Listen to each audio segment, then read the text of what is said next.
اكيد كلنا سمعنا غنوة لا انا مسطول ولا بتطوح، اللي في كل فرح لازم تشتغل عشان خاطر تفرح. طب وغنوة الاطفال اللي في منتهى الجمال انا سبونج بوب، اللي كل طفل فرح بيها من القلب، وناس عيشتها ارتاحت وتتر المداح وولي العهد وطاقة القدر.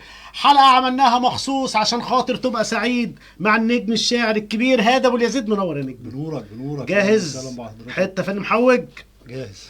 فاصل ونرجع لكم تاني. فن محوج مع وائل فل، برنامج هيظبط مزاجك، وعشان يظبط المزاج لازم نروح مركز ترويق الفاصل الاعلاني الباشمهندس علي يوسف للعنايه بالسيارات. وما تنسوش الخصم، قولوا بس فن محوج مع وائل فل. فاصل ونرجع لكم تاني.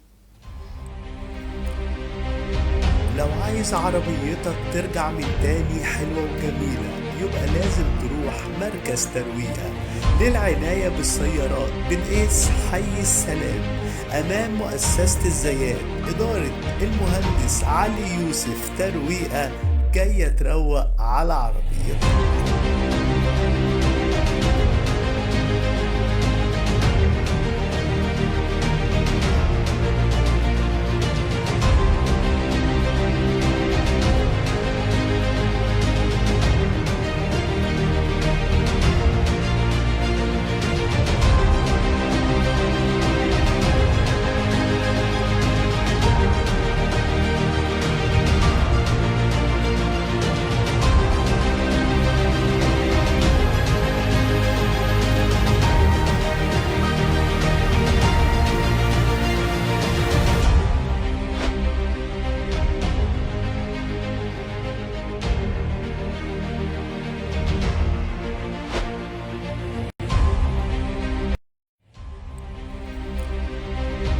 لو عايز عربيتك ترجع من تاني حلوة وجميلة، يبقى لازم تروح مركز ترويقة للعناية بالسيارات بالقيس حي السلام، أمام مؤسسة الزيات، إدارة المهندس علي يوسف. ترويقة جاية تروق على عربيتك.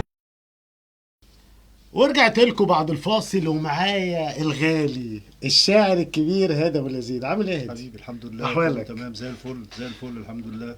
طبعا كل الناس عارفه مش انا لوحدي ان الراجل ده المقرب للسوبر ستار حماده هلال. دي مش عايزه كلام. اخويا وحبيبي طبعا وصاحب عمري. انا عايز اعرف بقى العلاقه في البدايه جت ازاي. انت ما اتكلمتش في الحوار ده بنفسك، يعني حماده تملي يتكلم. نعرف الناس بقى العلاقه كانت ازاي بالنجم حماده هلال. طبعا انا اتكلم عن حماده صاحب عمري دلوقتي.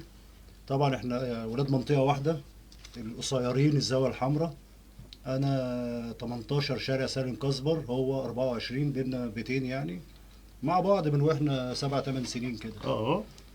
وطبعا حماده حكى الكلام ده كتير يعني لما اول فرح كان عندنا في الشارع، لان انا كنت مؤمن بموهبته جدا يعني في البدايه خالص. بالظبط. فقعدت امسك رجل النبطشي اقول له الواد ده بيغني كويس، الواد ده النبطشي ضربني ضربك. يعني. ما علينا، بس صعبت عليه في الاخر وطلع حماده. الحمد لله رب العالمين يعني. غنى اول اغنيه كانت بابا يا بابا يا عز الحبايب، وكسر الدنيا ساعتها. طب ايه كانت البدايه. طب ايه المواقف اللي خلت الدنيا جامده قوي بينكم كده، العشره دي كلها استمرت؟ اقول لحضرتك على حاجه. اولا يعني حماده متربي على طبليه ابوه، جدع. هو ما شبهنا سبقش. يعني وزي حالاتنا. مم.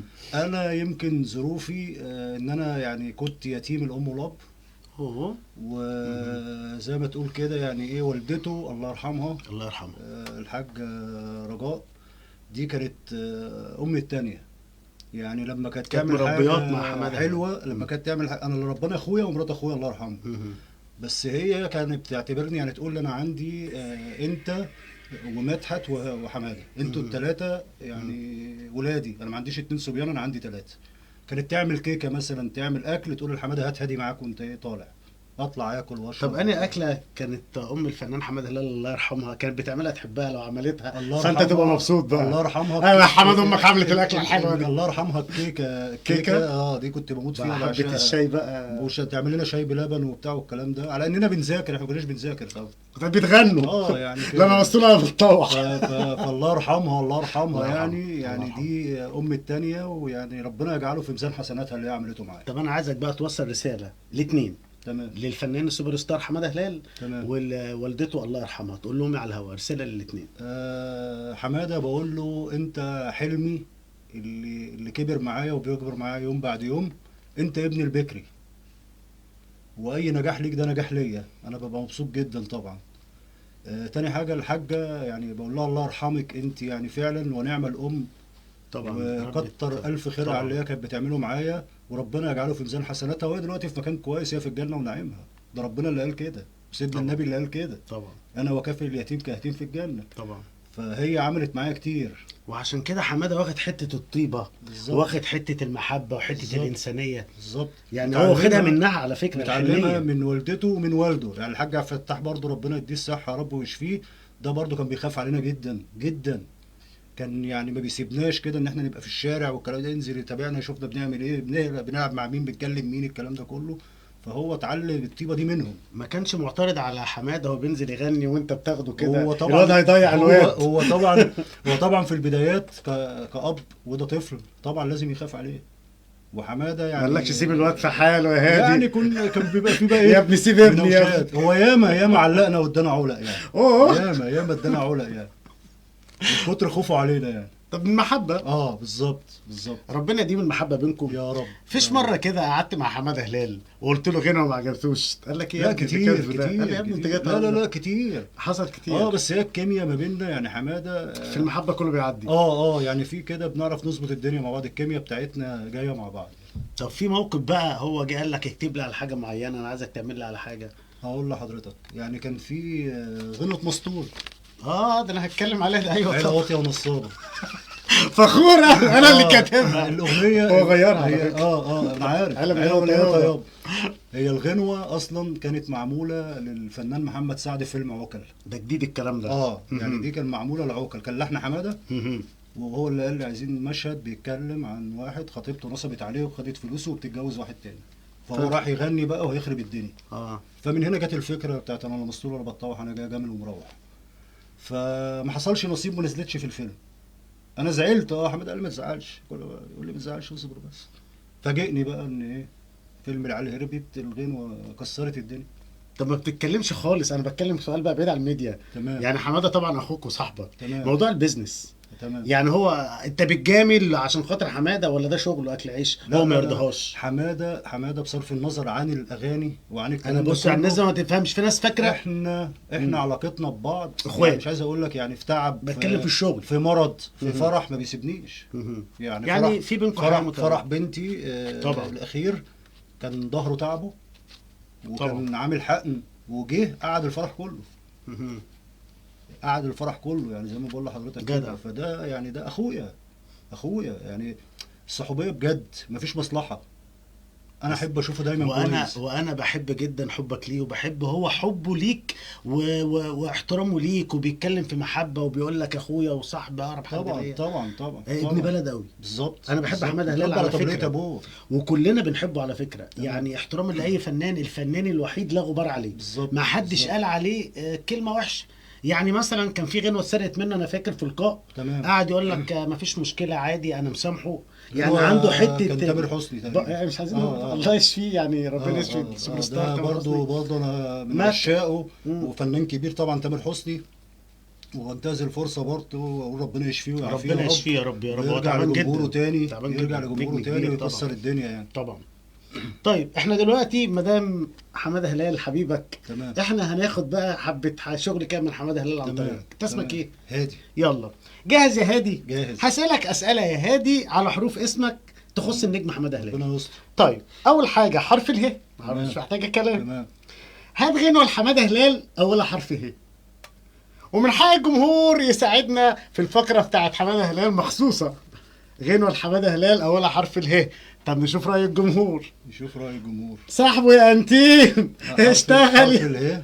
طب حماده لو بيشوف الحلقه وعارف اغانيه. اقول لك حرف اله ثانيه واحده. نشوف الجمهور لو عايز يساعدنا.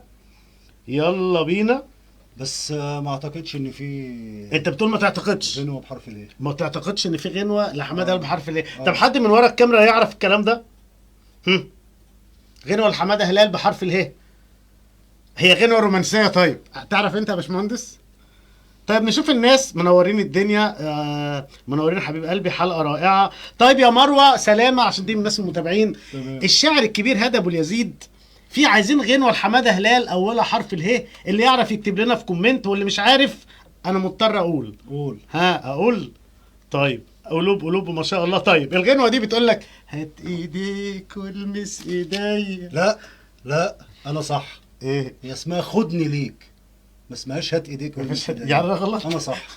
طيب نشوف اللي بعده عامل الصح. ماشي.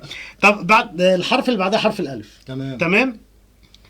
فيلم الحماده هلال اوله حرف الالف. فيلم الحماده هلال. انت لسه قايله والله لسه قايله. العيال هربت. الله يبارك لك. لا نشرب بقى قهوه، انت عايز دماغ صحيولك يا العيال بيه. هربت. نشرب بقى قهوه. طيب بعد كده عندنا حرف ايه؟ حرف الدال. تمام. حلو جدا. غنوتين لحماده هلال اولهم حرف الدال. شفت غنوتين، الشعر؟ غنوتين لحماده هلال. دموع. دايما دموع. ماشي.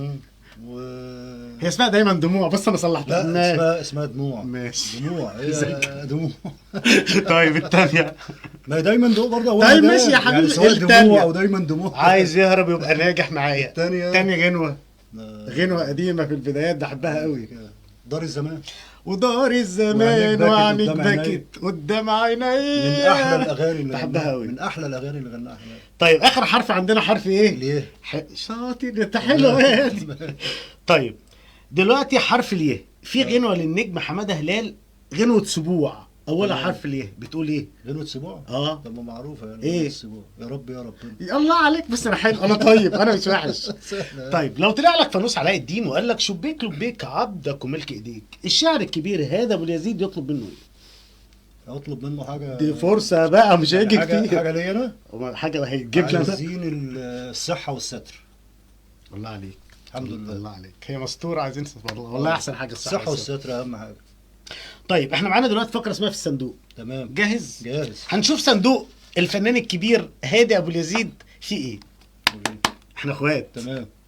هنخسر بعض. لا لا. اسحب ورقه يا رب تعرف تقرا خط. بسم الله الرحمن الرحيم. يا رب اديني فلوس ولا حاجه. كاتبين ايه؟ كاتب ايه الحاجه؟ تمام. ايه الحاجه اللي بتزعلك من صاحبك حماده هلال؟ حماده؟ سؤال صعب. لا مش صعب ولا حاجه. في حاجه بتزعلك منه؟ حماده بيتعب كتير في شغله جدا جدا، وبيجي على صحته جدا جدا جدا. انا مش قادر اقول لك قد ايه. يعني كتير ببقى معاه مثلا رايح اوردر ولا حاجه وبيبقى تعبان ومش قادر، بس يقول للناس ما ذنبهاش حاجه. فدي حاجه مزعلاك. الناس دي دافعه فلوس عشان تفرح. ياخد بقى مسكن، ياخد حقنه، ياخد اي حاجه. مهنه صعبه جدا جدا. طبعا انا بتعب له من غير ما تدفع. انا بتعب له ويغني مدة ساعة ولا ساعتين. بالظبط. طب خد تاني يا هادي. تمام. خدت انا بقى نفسي في مرة تقرا حاجة. كاتب لك ايه الراجل ده؟ ها غني غنوة لحمادة هلال بصوتك. طب حلوة دي. طب والناس ذنبهم ايه؟ طب وانا مش ذنبنا حاجة.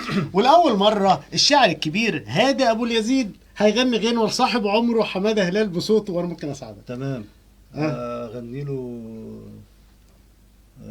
عايزين نفرح الناس، بلاش دايما دموع. لا حاضر. وبلاش الايام يا حبيبي. ايه ده انت بتقول احي وبتاع انت بقى خلاص. انت عايزني المايك يا بيه. تمام. كان ليا في يوم حبيب يا خسارة بعني. صوته حلو والله. بالغالي اشتريته بالرخيص بعني. الله. وانا ندمان عليه ولا هبكي في يوم عليه. وانا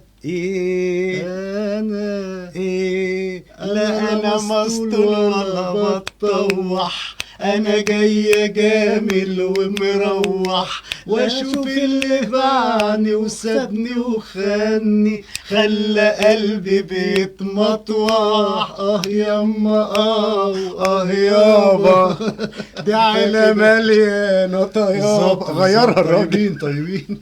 شفت فيديو لحماده هلال؟ كانت تكتب معاه في العربيه بيقول لك ايه؟ ده هادي ابو اليزيد صاحب عمري اللي كل الاغاني الهابطه. ضحكنا.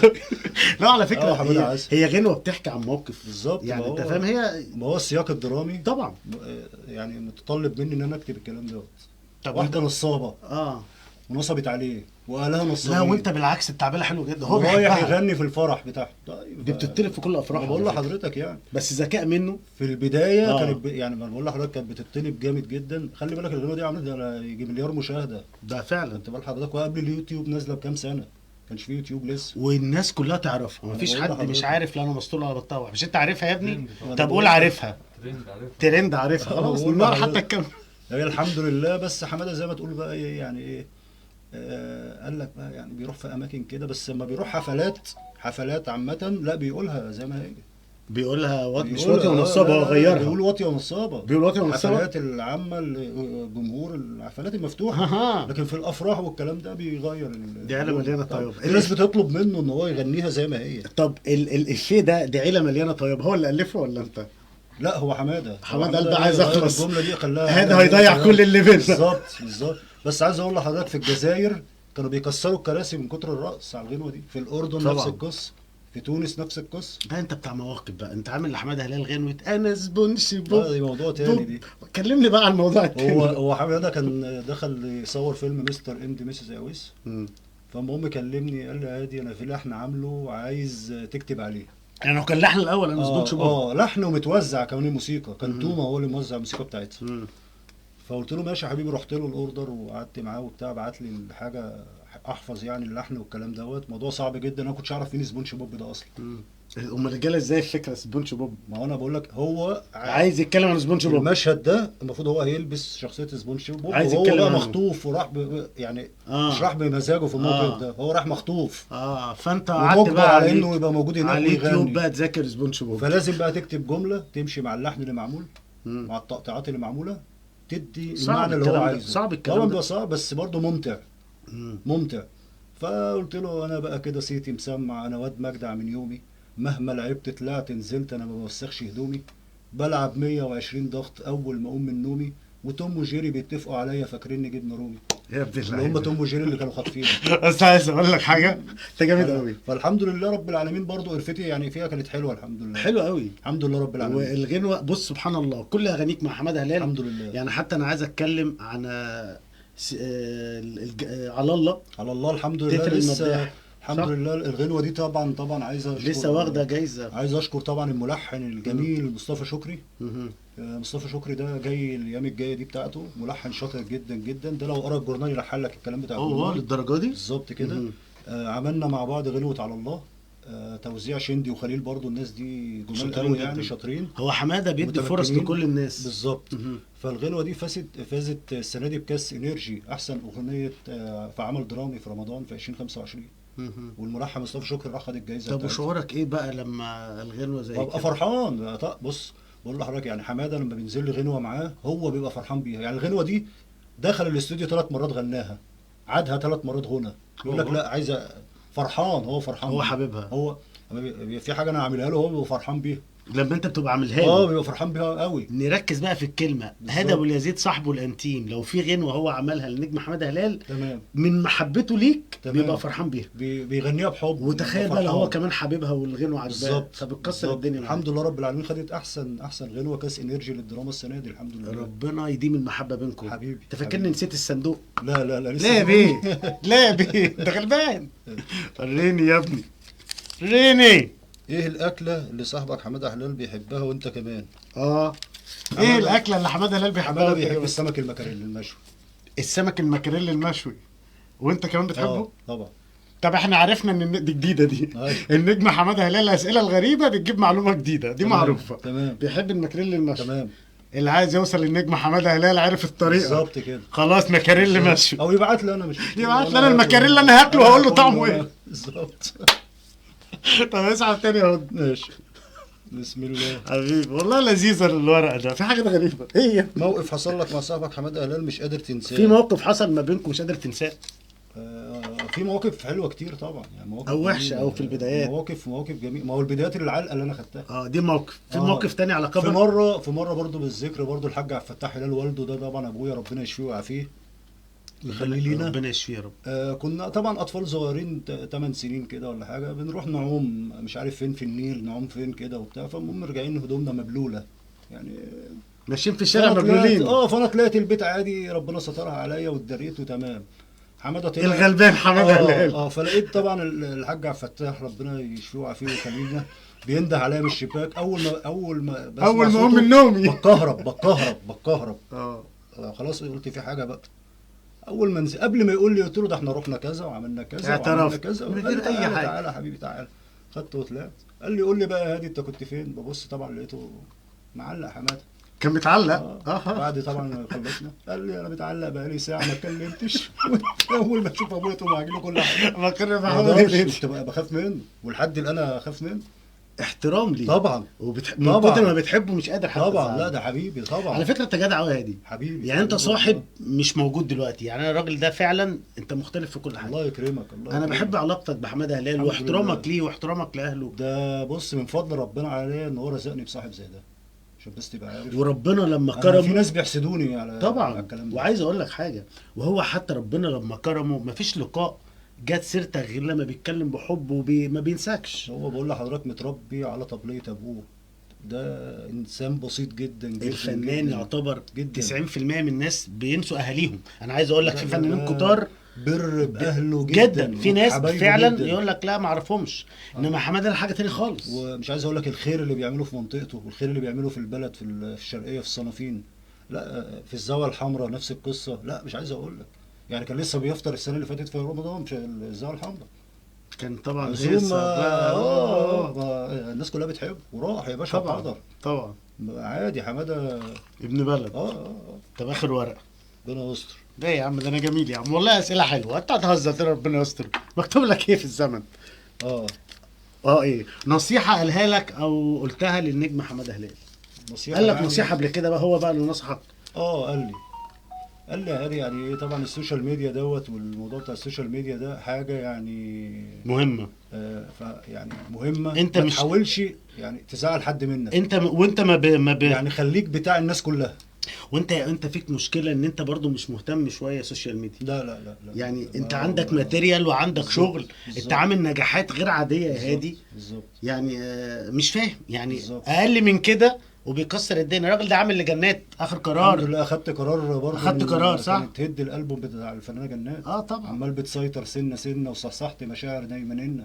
الله. كانت لا حاجة- هنسمع لاول مره على الهوا حته من غنوتك للفنانه جنات. خدت قرار، سمعنا بقى على الهوا بقى للناس بقى لايف. عمال بتسيطر سنة سنة صحصحت مشاعر نايماننا من أول مرة احنا اتقابلنا واخد لي قلبي معاك واستعجل ليه ما أنا لازم أهدى مفيش حاجة بتيجي مرة واحدة بس أنا عندي يا حبيبي كلمة أنا مش ممكن هنساك. الله بامانه بينفع يغني من عشرتك لحماده هلال اتعلمت. لا غنى ايه؟ لا بس على فكره صوتك كويس. الغنى ليه ناس. لا بس انت على فكره بتعرف. الغنى ليه ناس. والله في ناس ما بتعرفش خالص. ممكن أأدي لكن بس مؤدي شاطر. لكن ما طب بغنيش. ايه رايك نشوف كومنتات الناس، لان تمام. عندك ناس كتير على الصفحه حبايبك طبعا. تمام. رويدة عاملة قلب ما شاء الله، ربنا يديم المحبة ما بينكم. كنزي عاملة قلوب وهي ذكريات عاملة قلوب. مروة أشكرهم سلامة يا جداً. ريتني كنت معاكم. أشكرهم تعالي يا جداً. مروة تعالي. بشكرهم جدا. تعالي يا مروة. بشكرهم ميس جداً. ناجي عمرو مصطفى قلوب. ايه كل القلوب دي؟ بشكر الناس دي جدا. لا طبعاً. ومنورين كلها. منورين منورين منورين. حب منور. الناس. الله يبارك لك. حب الناس غير الله عادي. يبارك لك. انا عايز جدا. انا عايز اعمل معاك حاجة غريبة قوي. اتفضل. انا عرفت اللي انت بتشوف في الضلمة. مش قوي يعني. انا عرفت بتشوف في طشاش الضلمة يعني والاول مره هادي ابو اليزيد هيشوف في الضلمه. انت ايه ده عشان انا هتعرفوا حاجات في الضلمه. ما عديتك من الصندوق يا بيه كده. بامانه ما شايف. والله ما شايف. اخويا والله ما اخويا شايف. الامين. والله ما طيب شايف. دلوقتي النجم الشاعر الكبير هادي ابو اليزيد. تمام. يعني سبحان الله هو يعني جيل قدرك موائل الفل ده عارف دخل حياتك. تمام. جاهز يا هادي؟ شاور باي حاجه بصبعك. شاور على اي حاجه. اشاور باي حاجه. شاور على اي حاجه. شاورت على بني ادم، ده بني ادم ده واقف قدامك. تمام. طيب شخص تحب تخرج معاه وتنبسط. احب اخرج معاه وانبسط. يعني اقول لحضرتك يعني ما عادي بقى مفيش حد هيزعل. ممكن بناتي. ممكن احفادي. بتنبسط وانت معاه طبعا. طيب شاور تاني. شاورت على كشاف. في مره خدت كشاف على عينيك. زمان لما حماده طلع اول فرح غنى فيه خدت كشاف ابن الزينه طبعا. من مين؟ من النبطش بتاع الفرح. كان جامد قوي. اداني بالرجل في وشي. بالرجل في وشك. لما لازم- صعبت عليه بعد كده طلع حماده يغني. يعني انت بص ضحى بنفسه عشان خاطر صاحبه يطلع يغني. دم في رقبتك يا حبيبي. ده عندك. طيب شاور تاني هادي. شاورت على سقف طموحات الفنان هادي ابو اليزيد. والله بص بقول لحضرتك على حاجه، عايز اعمل الحاجه اللي هي يعني لما الواحد يموت ربنا يديك الناس ما الصحة يا رب. تقولش، لا الناس تقول ان الحاجه دي كانت كويسه، فدت الناس، قلت لهم حاجه كويسه، معلومه حلوه، يعني حاجه كده كويسه يعني. مش عايز اكتر من كده يعني. طيب. عايز الناس تفتكرني بكل خير. والله انت جميل وانت فوق دماغنا. الله يبارك شاور فيك. تاني وهبقى حنين عليك. ماشي شاورت. كشاف تاني؟ لا شاور تاني يا هادي، هنشاور على الكشافات. أهو. طب شاورت على حيطه. تمام. ايه الحيطه اللي الفنان هادي ابو اليزيد يعملها بينه وبين اي شخص؟ خلاص انا قطعت معاك. ايه الحاجه اللي ممكن تحصل تزعلك فعلا؟ هقول لحضرتك على حاجه، انا ممكن ايه حضرتك تزعلني واعمل نفسي ان انا مش واخد بالي ان انت زعلتني. مش هتشوفني اصلا. عشان ما أكمل ما حياتي اوصلكش وخلاص. ان انت زعلتني. بس سيبك بقى انت لوحدك بس بتعرف دي ثقه بقى. ثقه في النفس. الحمد لله الحمد لله. طب. هتقعد اي حد يزعلك تقول له تعالى انت زعلتني ما عنديش وقت كمل للكلام يا باشا، ده. كمل حياتك كمل حياتك، ما بتقفش على حد.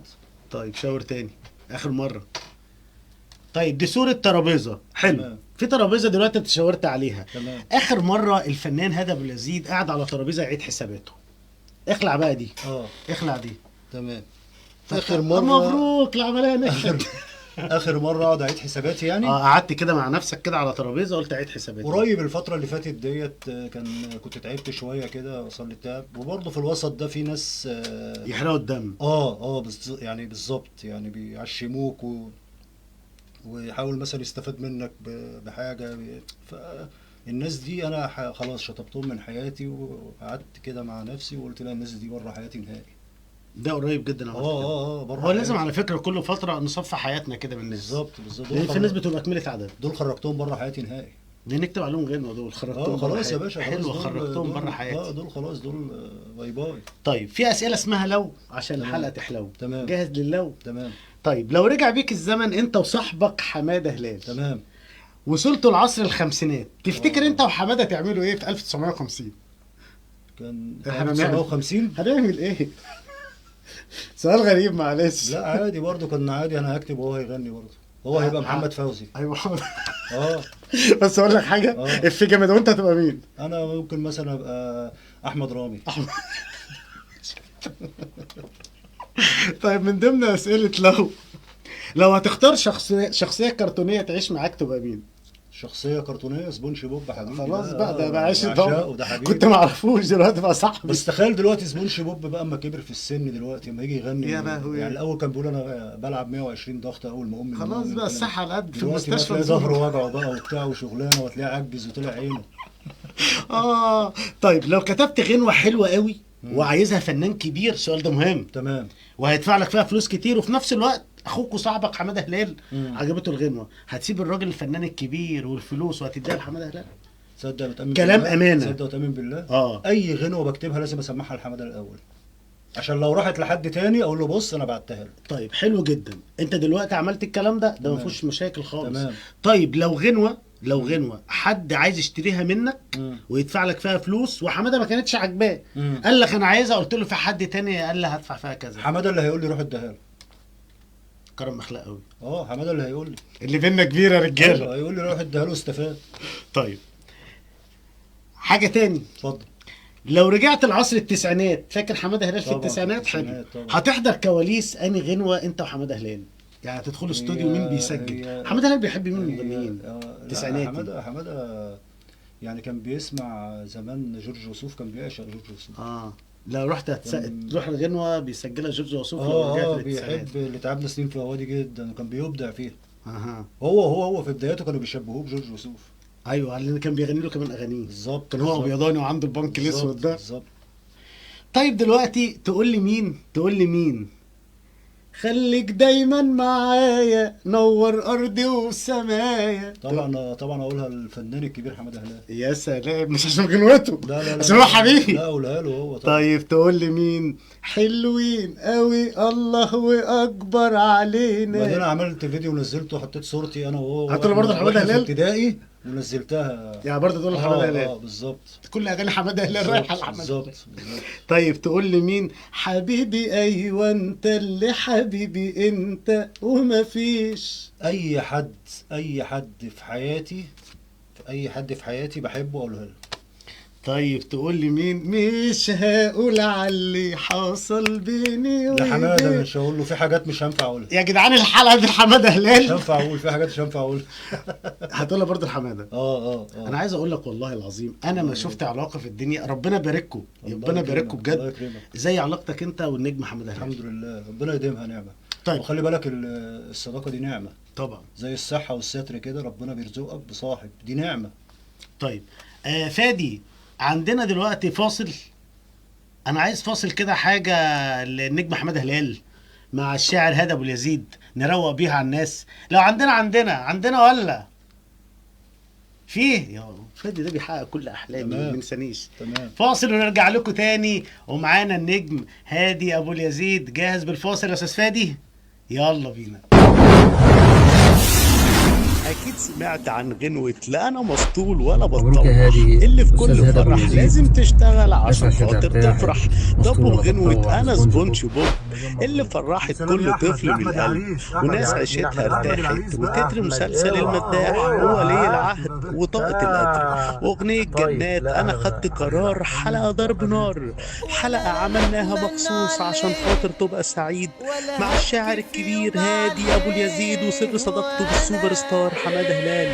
يعني ايه عشرة عدى عليها سنين وهي في منتهى الجمال. أنا لا مسؤول ولا بطوح، أنا جاي جالي الأمم. وربنا يبارك لك يا هادي. ده هادي ابو اليزيد، انتوا عارفينه يا جماعه، هو يعني صاحب عمري، ومبروك فرحك بنوتك يا حبيبي. هاني ده رحله العمر، ربنا ما يحرمني منك يا حبيبي. كل النجاحات الكبيره. أنا واتمتع من يومي، مهما تعبت طلعت نزلت، أنا ما بوسخش هدومي، بلعب 120 بس أول ما أقوم من نومي، وتبوجي بيتكف عليا كمان. أنا سبونج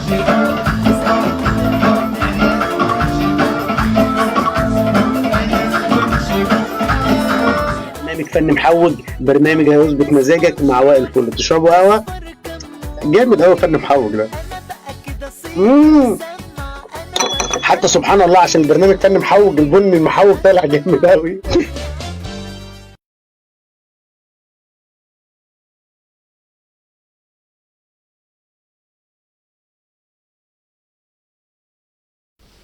ورجعت لكم بعد الفاصل، ومعايا الشاعر الكبير هادي ابو اليزيد. في النهايات كده عايز اعرف في تعامل قريب بينك وبين نجم حماده هلال؟ فرحنا بقى، عايزين نجاحات جديده ان شاء الله باذن الله. المداح الجزء السادس هيبقى فيه مفاجآت ان شاء الله. في حاجات شغالين فيها مع الملحن مصطفى شكري. مصطفى ده زي ما بقول لحضرتك انسان جميل جدا، ملحن شاطر جدا يعني. في حاجات هتبقى مفاجأة ان شاء الله، زي كده على الله ما عجبتهم والرباعيات، في حاجات يعني كده هنتفاجئ قريب ان بينك شاء ومع الله النجم حماده ان هلال. شاء الله. طب ما خدكش حماده هلال في تمثيل ولا حاجه؟ انت تعرف تمثل على فكره، دم خفيف. ممكن والله، ليه لا؟ يعني ممكن مفيش حاجه جت زي كده؟ ممكن يبقى مرحله قدام قادمه في كده. المداح بقى، مداح. ممكن لا مداح يبقى ولا خلاص بقى. لا خليها بقى حاجه بقى خلاص الناس ده الجزء السادس. ده الجزء، لا هي الناس بص يا الجزء السادس دي حاجه اسطوريه زي الف ليله وليله. فدي وفي برضه ممكن سابع وممكن وبقى شهر رمضان مرتبط او مسلسل مرتبط بشهر رمضان، الناس بتستنى المسلسل بتاع المداح. وهو الصراحه كل مره بيعمل ابديت، كل مره بيعمل بالظبط، فكره بالظبط. التصوير بيبقى اجدع، بيبقى انا اجمل. مش عايز اقول لحضرتك في تعب غير عادي. بيتعب يعني مش تصوير، محتاجة ويسيب كلام. التصوير يروح يغني. مم. يغني يرجع يكمل تصوير. انا يعني الله يكون في عونه بصراحه. طب انا في النهايه خالص يعني انت نورتني، الشاعر الكبير هادي ابو اليزيد. انا اتشرفت ما بيك حسيتش واتشرفت بجمهورك ومشاهدينك والله، ما حسيتش ومستمعينك. بالوقت. الله يخليك، انا اتشرفت بيك والله جدا. يا حبيبي هادي انا بحبك، ربنا يخليك. وبحب النجم حماده هلال. الله يخليك. في النهايه بقى للجمهور، كلمه للجمهور على الهوا قبل ما نختم تقول لهم ايه؟ عايز اقول لهم يا رب كده يكرمنا جميعا يا رب. بالصحه والستر، واي حد زعلان من اي حد يراضيه، اي حد مزعل ابوه وامه يراضيهم، ده جميل. اي حد مزعل اخواته يراضيهم. الحياه مش مستاهله، الحياه دي رحله نقعد فيها شويه وبعدين نروح في مكان تاني. لازم نسيب ذكرى حلوه. طيب انا عارف ان انا مش الصاحب المدلل ليك، ولا انا النجم حماده هلال اقرب تمام. حد ليك، تمام. بس الكلمه الوائل اللي فعلا تمام. بيحبك. والله في نهاية الحلقة. والله يا وائل، انا عايز اقول لك على حاجه. والله أخويا. انا عمري ما طلعت مع اي حد في اي برنامج اخويا وانت قايل لي، والله قايل انا لي- اختصيتك، قايل لي- انا قايل لي. لقيتك انسان بسيط شبهنا يا كده، عم الدنيا مش مستاهله. فحبيت اطلع معاك. انت حبيبي الله اخويا يخليك، الله يخليك. ونورني الشاعر ده بنورك، الكبير. انا ده قصدي بنورك. الكبير لانك كبير مقام ده كمان. بنورك، ده بنورك، بنورك، نورني العفو، بنورك. النجم الكبير هادي ابو اليزيد. والنهارده حلقه كلها تفاصيل على السوبر ستار حماده هلال. قعدنا نتكلم في تفاصيل وعن اهله، وكل ده هيجي لكم تقطيع ريلزات هننبسط كلنا وهنشوفه بعد الحلقه. وفن محوج برنامج هيظبط مزاجك مع وائل فل. وانتظر الاربع الجاي الساعه 7 نجم جديد زي ما كان معانا النهارده النجم الكبير هادي ابو اليزيد. اقول لهم تصبحوا على خير. تصبحوا على خير. باي باي. تصبحوا على خير.